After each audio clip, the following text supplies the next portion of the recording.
오늘 시간에는 다시 들어야 할 복음이라는 제목으로 하나님 말씀 증거하도록 하겠습니다.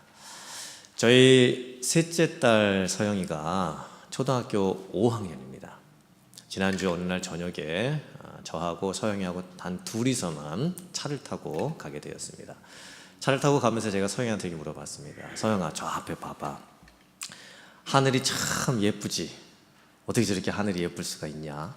그리고 저 옆도 한번 봐봐. 나무들이 어떻게 저렇게 아름다울 수가 있냐? 태양은 어떻게 저렇게 하늘에 떠서 저렇게 밝게 비추고 있고, 또 바람은 어디서 이렇게 불어와서 또 어디로 불어가는지 참 예쁘지. 내 서영아, 너 하나님이 만드신 것들 중에서 제일 예쁜 게 뭔지 알아? 사람이야. 그치? 그랬더니 서영이가 저한테 이렇게 대답을 하는 거야. 아빠, 근데 사람들은 하나님이가 만든 월드를 다 루인하고 있잖아. 영어로 얘기했어요. 다 망치고 있잖아. 사람은 사람이 좋아하는 것만 가지려고 그러고 쓰레기도 버리고 다 망가뜨리잖아. 그래? 서영아, 그럼 왜 사람들이 그렇게 하는 것 같아? 우리가 신이 있어서 그렇지, 죄가 있어서 그렇지.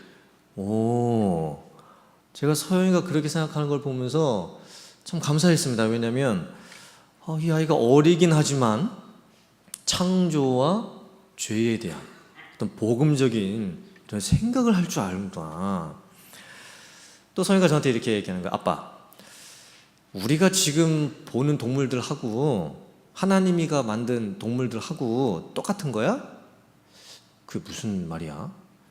아니, 우리가 지금 보는 사자하고 하나님이가 처음 만든 그 사자하고 똑같은 거냐고. 아니, 그게 무슨 말이야?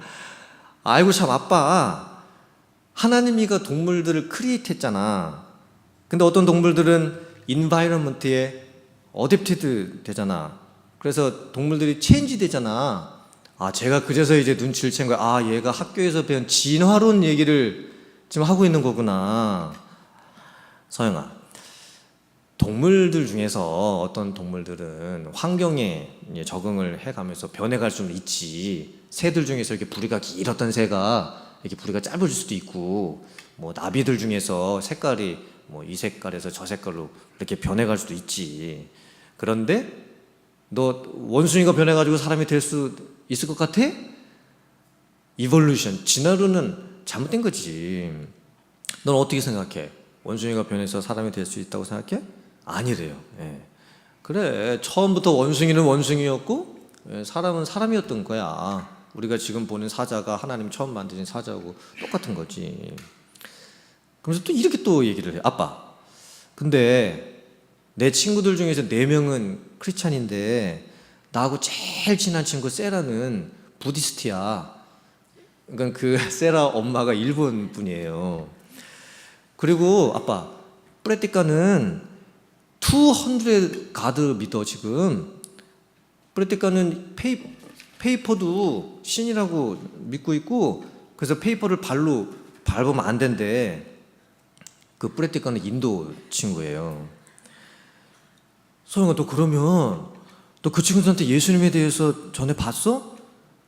가스펠, 굿뉴스 그 친구들한테 얘기해 봤어? 아빠, 세라가 부디스트인데 예수님 믿겠어? 저한테 그렇게 얘기하는 거예요. 그러니까 이제 친구들 사이에서 얘기는 한 것 같아요. 왜냐면 어떤 친구들은 크리스찬이고 어떤 친구들은 부디스트고 어떤 친구들은 이제 인도에서 수많은 신들을 믿고 있다는 걸 이제 아는 거죠. 그런데 이제 가스펠 복음을 전했냐 이제 했더니 이제 자신 있게는 얘기를 못 하는 거예요. 제가 그 대화를 곰곰이 생각을 해봤어요. 이게 지금 세상에서 크리스찬들이 살고 있는 현실이구나.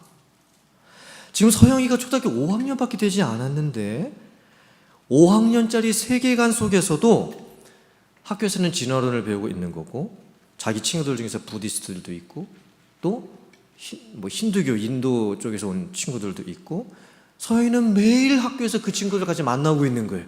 그리고 그 아이들의 세계관을 지금 접하고 있고, 자기는 하나님을 믿는 교회를 다니는 그 어린 아이로서 또 얘기를 또 같이 그 친구들과 나누고 있는 거예요.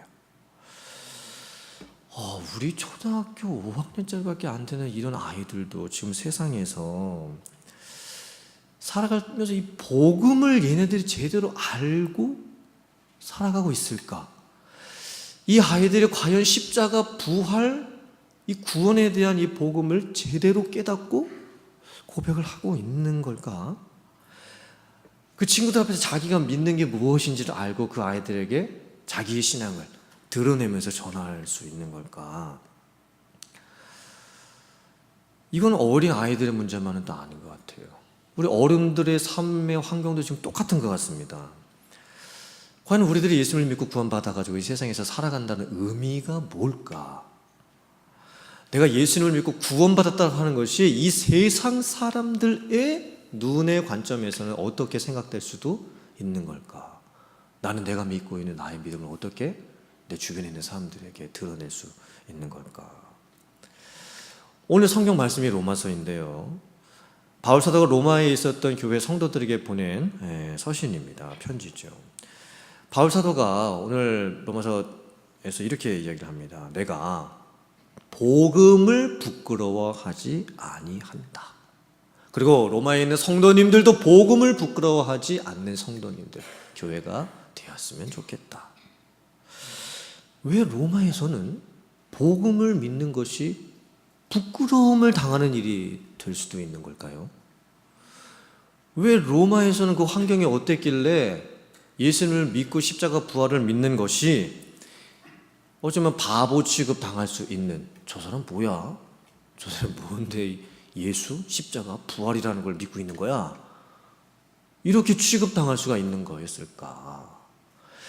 로마에서 과연 예수 십자가 부활의 복음을 믿는다는 건 무슨 의미일까? 로마서가 기록될 당시에 그때 상황이 어떠했을까? 2000년 전 그때 그 당시에 로마는 어떤 시대적인 상황을 갖고 있었을까? 영화에 나오는 로마의 모습, 또 책에 나오는 로마의 모습, 또 세계사 시간에 배웠던 이 로마의 모습은 어떨까? 성도님들은 로마 하면은 무슨 생각이 이렇게 딱 먼저 떠오르세요? 로마 하면 여러 가지 이렇게 생각나시는 게 있겠죠. 로마 하면 저는요 로마 군인이 생각납니다. 그 영화에서 입고는 로마 군인들의 갑옷들, 그 다음에 투구, 그 위에 이렇게 깃털처럼 되어 있는 그 독특한 그 갑옷 있지 않습니까? 당시 로마는 최대 강대국이었습니다. 엄청난 군대와 조직력을 갖고 있었던 강대국이었고, 당대의 로마를 당해낼 수 있는 나라는 없었습니다. 로마의 자랑은 어디에 있었냐면 인간의 힘에 있었습니다. 능력. 사람이 위대하다. 인간의 능력은 대단하다. 스스로 사람을 칭송하고 높이는 것이 로마의 세계관이었던 거예요. 근데 복음은 뭐라고 말씀하고 있죠? 사람은 아무것도 아니다. 사람은 죄인일 뿐이다. 사람은 스스로 자기를 구원할 수 없는 존재이다. 그렇기 때문에 복음을 믿고 받아들인 로마 교회 성도들이 자기가 살고 있었던 로마 그 사람들하고 얘기를 나누면요 대화가 되질 않는 거예요. 그리고 그 로마 사람들로부터 바보 취급, 부끄러움을 당할 수가 있는 상황이 생기게 되는 거예요. 또 로마 하면 뭐가 생각나세요? 그 유명한 그 관광지 있지 않습니까? 영화에도 많이 나왔던 글래디에이터, 거기 콜로세움 있지 않습니까? 저도 이제 그 이탈리아 로마에 갔을 때 콜로세움을 이제 직접 봤는데 대단합니다. 그때 그 당시 어떻게 저런 건물을 지을 수 있었을까? 로마 사람들은요 콜로세움에서 죽음을 담보로 하는 검투 경기를 즐겨봤습니다. 그러니까 사람들에게 흥미거리를 주기 위해서 많은 군중들이 함께 모여서 무엇인가를 즐기는 사람들이 로마 사람들이었던 거예요. 로마 사람들은 여유, 춤, 노래, 시, 낭만, 검투 경기, 돈, 재산 등등 이 세상의 것에 많은 가치를 두고 즐기는 사람들이었어요. 근데 복음은 뭐라고 말씀을 합니까? 물론 이 세상에 있는 모든 것들이 하나님이 주신 선물들입니다. 즐길 수 있는 것들이죠. 축복입니다. 그런데 우리는 청지기일 뿐이라는 거예요.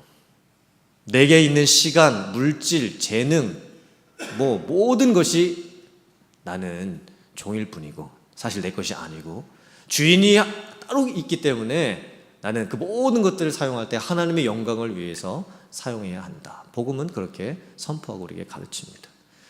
이 복음을 믿고 받아들였던 로마교회 성도들은요, 내 주변에 있었던 다른 사람들하고 얘기할 때 이게 자꾸 얘기가 안 되는 거예요. 그리고 저 그리스도인이라는 사람들은 왜 저렇게 살고 있냐, 이렇게 또 파부치국을 당합니다. 또 로마의 종교를 보면 로마는 다신교를 인정했습니다. 수많은 신들이 있었고 로마 신화가 그리스 신화를 이어받지요. 그래서 로마의 세계관에서는요, 아주 많은 신들이 존재합니다. 심지어 신들이 너무나 많은데 어떤 신은 이름 없는 신, 이런 신도 있는 거예요. 신의 이름이 이름 없는 신이에요. 그만큼 종교가 많았어요.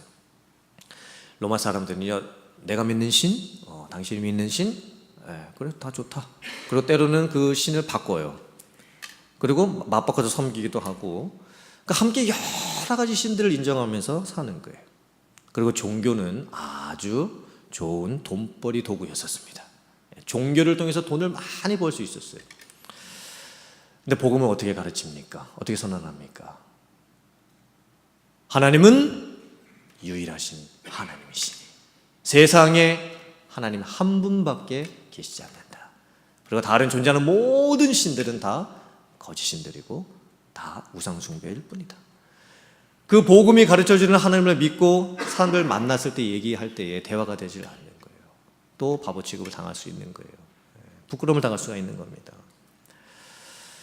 만약에 우리가 2000년 전에 로마에서 태어나서 누군가 전해주었던 그 예수 십자가 부활의 복음을 들었다라고 한다면 그 복음이 우리들에게 어떤 의미로 다가왔을까요? 복음은 사람들에게 흥미거리를 주는 것이 전혀 아니었습니다. 사람들의 입맛을 당겨주는 재미거리도 아니었습니다. 매력을 주는 소식도 아니었습니다. 로마에 살고 있었던 유대인들은 조상 대대로 하나님을 믿어왔던 아브라함의 후손이었음에도 불구하고 예수 십자가 부활의 복음을 들었을 때에 그것을 거리끼는 것으로, 받아들일 수 없는 것으로 치부해버렸습니다. 왜냐? 자기들은 유대인으로서 모세를 통해서 주었던 율법을 철저하게 잘 지켜서 나의 선한 행위, 착한 행실을 통해 가지고 의로움을 얻을 수 있다라고 자부심을 가지고 있었던 거예요. 그런데 복음은 말씀합니다. 사람의 의로 구원받을 수가 절대 없다. 사람이 가지고 있는 착한 행실, 공로를 통해서도 구원받을 수 없다. 오직 구원은 예수 그리스도 십자가 부활의 복음을 믿을 때 받을 수 있는 거다. 그러니까 그 복음을 유대인들이 받아들일 수가 없는 거죠. 그리고 그 복음을 믿고 있는 크리스찬들을 배척할 수밖에 없는 겁니다. 또 로마인들이나 헬라인들은 어떻게 생각했습니까? 그들에겐 철학이 있었죠. 아리스토텔레스, 또 소크라테스, 철학자들이 세워놓았던 그 위에다가 자기들의 삶의 세계관을 세워놓았다는 거예요. 그 복음은 전혀 환영받지를 못하는 겁니다. 헬라인들이나 로마인들에게. 이런 상황 속에서 로마의 복음이 전해졌고 그 복음을 듣고 믿은 성도들이 생겼고 그 성도들이 모여서 교회를 이루게 되었던 거예요. 그리고 그때 그 당시에 복음을 받아들인다고 한다는 것은요, 예배를 통해서 은혜를 받고 평안을 얻고 또 삶의 여러 가지 힘겨움에 어떤 위로를 얻는 그런 게 아니었습니다. 복음을 듣고 믿었다, 예수를 믿고 영접했다, 그러면요 고난이 찾아옵니다. 핍박이 찾아오고 심지어 박해가 찾아오고 심지어 콜로세움에 끌려가서 사자들의 밥으로 처형이 되는 그런 순교를 당할 것 각오를 하고 복음을 듣고 예수님을 믿어야만 했던 거예요. 그러니 그 로마교회 성도님들이 가지고 있었던 그 복음의 생명력이 얼마나 간절하고 강했겠습니까? 로마교회 성도들이 가지고 있었던 복음은요, 그 무엇과도 바꿀 수가 없는 것이었어요. 자기의 생명을 내어놓고 믿은 것이었기 때문에 그 무엇과도 비교될 수가 없는 것이었습니다. 로마교회 성도들은 복음 안에 있는 예수 그리스도의 십자가 부활, 그 구원, 또 진리, 생명, 또 은혜, 감격, 감사가 무엇인지를 알았습니다. 하나님만이 유일하신 하나님이시다. 우리가 믿고 바라봐야 될 분은 단 한 분 하나님밖에는 없다. 내 삶에 다른 신은 없다. 하나님만이 유일한 나의 경배, 예배의 대상이 되신다. 그 신앙의 고백을 했던 거예요. 그리고 우리들은 아무것도 아니다. 우리들은 죄인일 뿐이고 내가 내 자신을 봤을 때에도 나의 선한 행위 그것 갖고 구원받지 못하고 오직 예수 그리스도의 십자가 그 대속의 은혜를 통해서만이 나는 구원받을 수 있음을 고백을 한 거예요. 그리고 이 세상에 있는 모든 것들을 다 지나간 것들이고 내 손에 돈과 명예와 쾌락을 다 가져본다고 해도 그런 것들을 통해서는 나에게 만족함이 있을 수 없다. 그 신앙을 철저하게 고백했습니다. 그리고 로마에 살고 있었던 다른 이방인들과 같은 그 삶을 떠났던 거예요. 멀리했던 거예요. 로마교회 성도들은요, 감격, 신앙 안에서의 복음 안에서의 감격을 가지고 살았습니다. 그게 신앙의 정체성이었어요.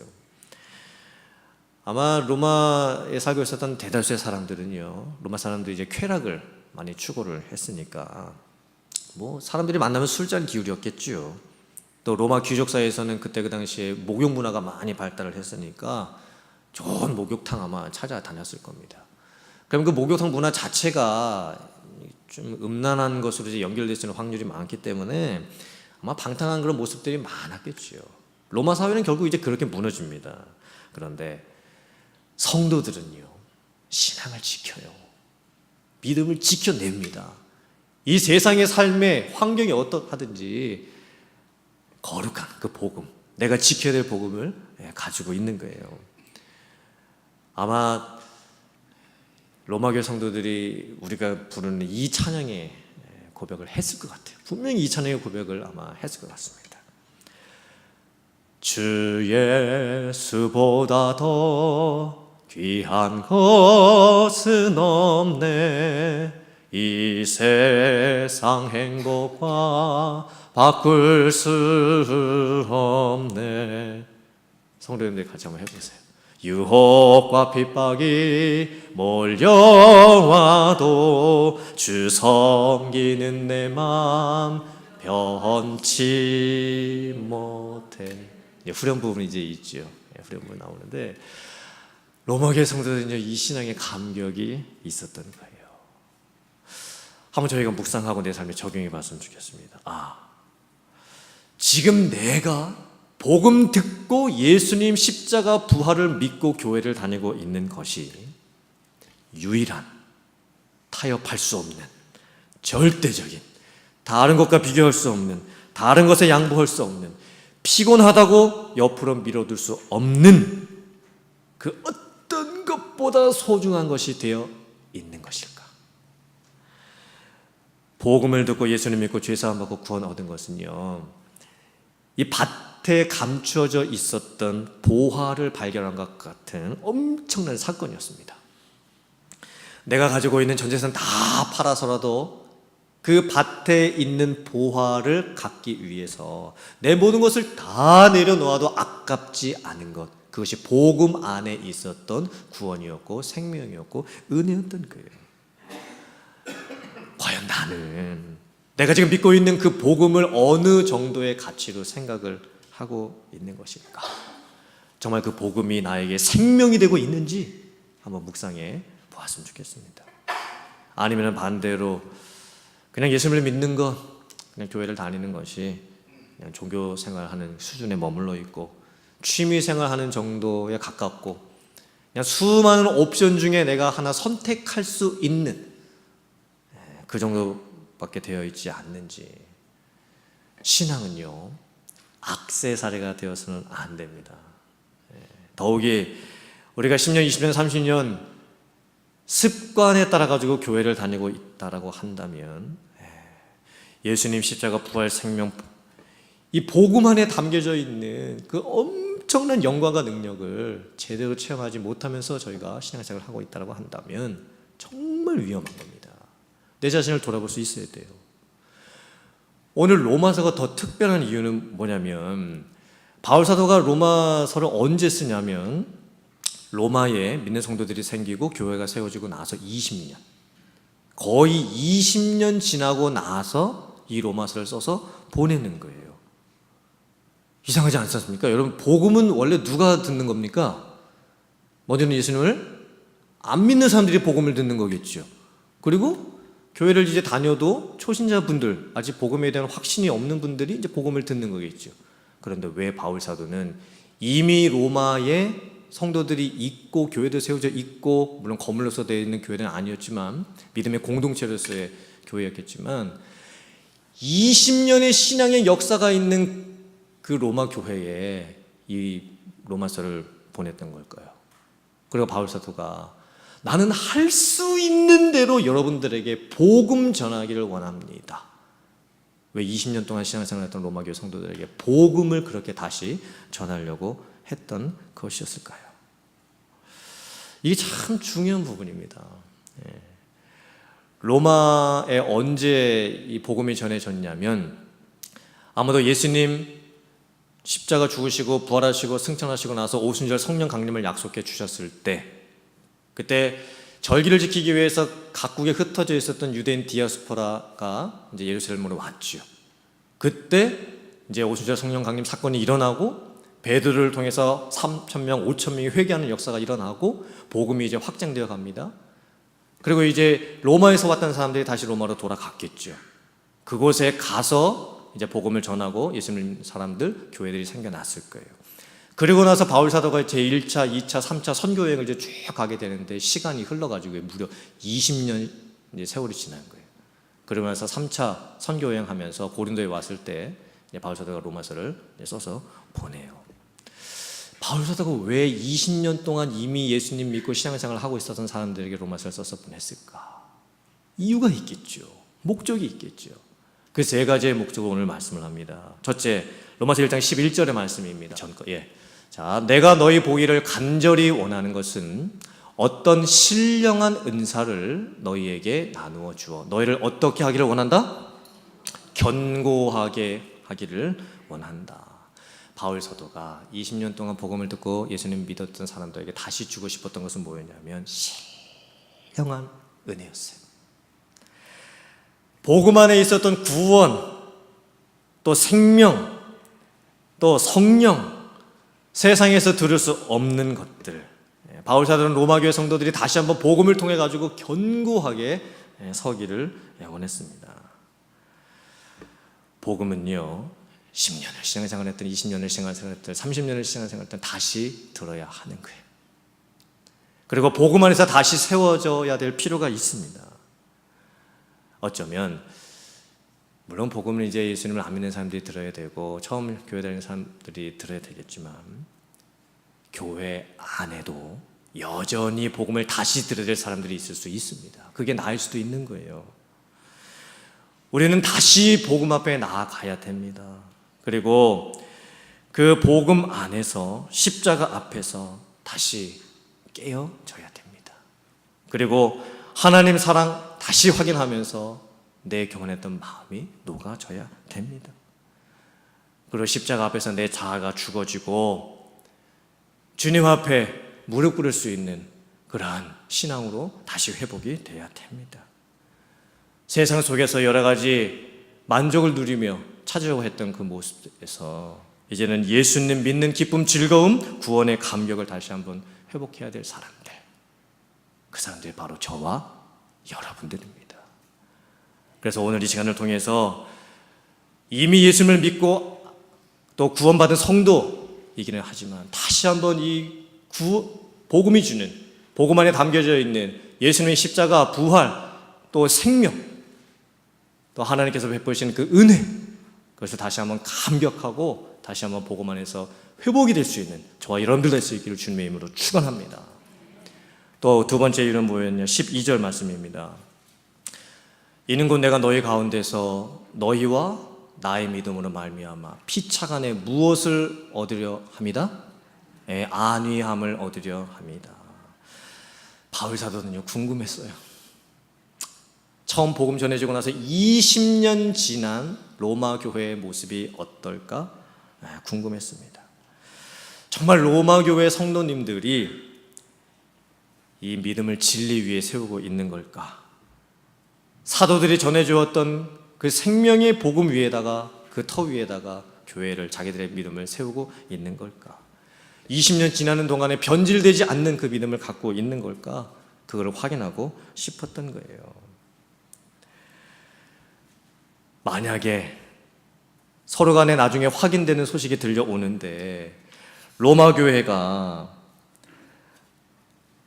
믿음 안에 굳게 서 있고 또 살아있는 기도가 있고 세상에 있는 모습들을 버리고 전혀 하나님의 말씀 안에서 하나 되어가는 그런 모습이 있다라고 확인이 되어간다라고 한다면 바울 사도가 얼마나 그 소식을 듣고 기뻐하겠습니까? 또 바울 사도가 전해줬던 로마서를 통해 가지고 성도들이 다시 한번 믿음 안에서 서는 그런 역사가 그 교회 안에 일어난다고 한다면 얼마나 서로 간에 안위함을 주고 서로를 세울 수가 있겠습니까? 그것을 위해서 바울 사도는 로마서를 써서 보냈던 거예요. 우리 교회가, 또 우리 교회에 계신 성도님들 한 분 한 분들이 로마 교회와 같은 교회가 되기를 주님의 이름으로 축복합니다. 어떤 경건의 모양만 가지고 있는 교회가 아니라, 습관만 가지고 있는 것이 아니라 전통이 있는 교회, 전통주의가 아니라 전통이 있는 교회. 전통은 뭐냐면요, 죽은 자들의 살아있는 믿음이 있는 교회는 전통이 있는 교회예요. 근데 전통주의는 뭐냐면 살아있는 성도들은 있는데 그 살아있는 성도들의 믿음이 죽어 있잖아요. 그럼 그것은 전통주의가 있는 교회일 뿐이 되는 거예요. 그래서 우리들의 모습도, 또 우리 교회의 모습이 정말 복음 안에서 다시 한번 세워져 가고, 제가 성도님들 볼 때, 또 성도님들이 저를 보셨을 때 참으로 하나님의 이 말씀과 또 복음 안에서 굳게 세워져 가는 이런 교회를 이뤄가는 우리 교회가 될 수 있기를 주님의 이름으로 축원합니다. 또 세 번째 1장 17절 말씀입니다. 화면 보시고 같이 한번 봉독해 보겠습니다. 시작. 복음에는 하나님의 의가 나타나서 믿음으로 믿음에 이르게 하나니 기록된 바 오직 의인은 믿음으로 말미암아 살리라 함과 같으니라. 아멘. 복음의 핵심이 여기에 담겨져 있습니다. 17절 이후의 말씀을 보면 이제 죄의 적나라한 모습에 대해서 말씀을 하고 있어요. 우리가 누구인지에 대해서 이 복음 안에서 확인하게 하고 있습니다. 우상 숭배, 또 불의, 추악, 탐욕, 악의, 시기, 살인, 분쟁, 또 사기, 수근수근, 비방, 능욕, 교만, 부모 거역, 우매, 배약, 무자비 등등 너무나 많은 죄의 모습들이 나열되어서 나와요. 우리들은 내 자신을 이 죄에서 구원할 수 있는 능력이 없습니다. 우리의 선한 행위로는 하나님 앞에서 우리가 의롭다함을 받을 수 없습니다. 하나님 없이 나는 잘 살 수 있어 라고 하는 이 불순종의 모습, 이것이 어떻게 깨질 수 있는가? 복음 안에서 깨질 수 있습니다. 하나님을 떠나 있는 인생, 하나님께 지음을 받았음에도 불구하고 하나님을 등지고 사는 인생, 하나님이 나를 창조하셨음에도 불구하고 하나님과 나 사이에 영적인 풍성함을 경험하지 못하면서 살고 있는 나의 현주소의 모습, 그것을 돌아봤으면 좋겠습니다. 그리고 이제 다시 하나님 앞에 나아가고 또 하나님과의 깨어진 관계가 복음 안에서 회복이 되고, 왜 주님께서 나를 위해서 죽으셔야만 했었는지, 그리고 그 십자가 그 보혈의 피가 나를 어떻게 죄 가운데서 구원하고 다시 살려내셨는지, 또 부활의 능력과 생명이 나에게 있어서 어떻게 이 험한 세상을 내가 승리하면서 살아갈 수 있는지, 그 복음 안에 담겨져 있는 놀라운 구원의 진리 안에서 다시 한번 회복되고 세워져 갈 수 있는, 그리고 내게 이루어진 그 구원의 그 참된 의미를 다시 한번 감격할 수 있는 여러분들 다 되실 수 있기를 주님의 이름으로 축원합니다. 이제 말씀을 마칩니다. 오늘 저희들이 말씀을 다시 듣고 복음 안으로 다시 돌아가기를 원합니다. 다시 우리가 복음을 듣기를 원합니다. 그래서 복음 안에서 견고하게 서나갈 줄 알고, 세월이 흘러가도 변치 않는 그 믿음을 가지고 하나님을 섬기고 교회를 섬기고, 내 안에 예수님, 십자가, 부활, 생명, 능력이 살아있고, 또 우리가 살아가는 이 세상 속에서 그 복음을 담대하게 드러내면서 증거하면서 살아갈 수 있는 여러분들 다 되실 수 있기를, 또 우리 교회가 될 수 있기를 주님의 이름으로 축원합니다. 아멘.